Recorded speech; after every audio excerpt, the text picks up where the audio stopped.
chapter 40. Comfort my people, says your God. Speak tenderly to Jerusalem and proclaim to her that her hard service has been completed, that her sin has been paid for, that she has received from the Lord's hand double for all her sins.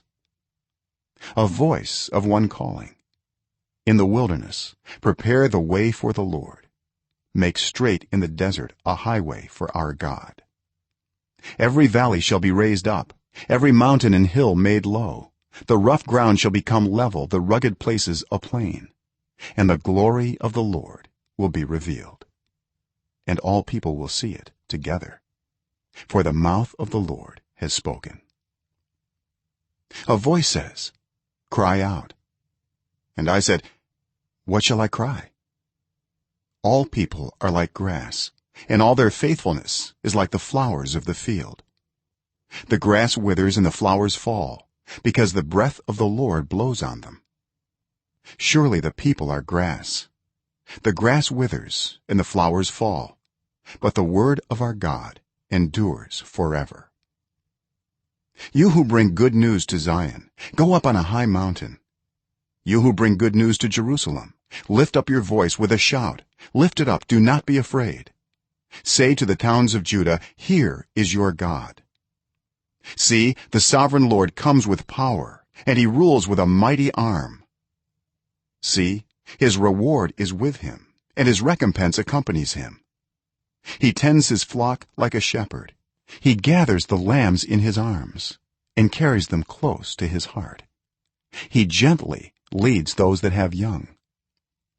Who has measured the waters in the hollow of his hand, or with the breath of his hand marked off the heavens? Who has held the dust of the earth in a basket, or weighed the mountains on the scales and the hills in a balance? Who can fathom the spirit of the Lord, or instruct the Lord as his counselor? Whom did the Lord consult to enlighten him, and who taught him the right way? Who was it that taught him knowledge, or showed him the path of understanding? Surely the nations are like a drop in a bucket. They are regarded as dust on the scales. He weighs the islands as though they were fine dust.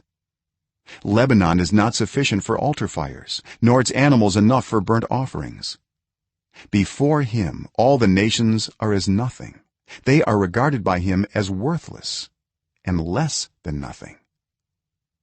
With whom then will you compare God? To what image will you liken him? As for an idol, a metalworker casts it, and a goldsmith overlays it with gold and fashions silver chains for it. A person too poor to present such an offering selects wood that will not rot. They look for a skilled worker to set up an idol that will not topple. Do you not know? Have you not heard? Has it not been told you from the beginning? Have you not understood since the earth was founded? He sits enthroned above the circle of the earth, and its people are like grasshoppers. He stretches out the heavens like a canopy and spreads them out like a tent to live in. He brings princes to naught and reduces the rulers of this world to nothing. No sooner are they planted, no sooner are they sown, no sooner do they take root in the ground, then he blows on them and they wither, and a whirlwind sweeps them away like chaff. To whom will you compare me, or who is my equal, says the Holy One? Lift up your eyes and look to the heavens. Who created all these? He who brings out the starry host one by one and calls forth each of them by name.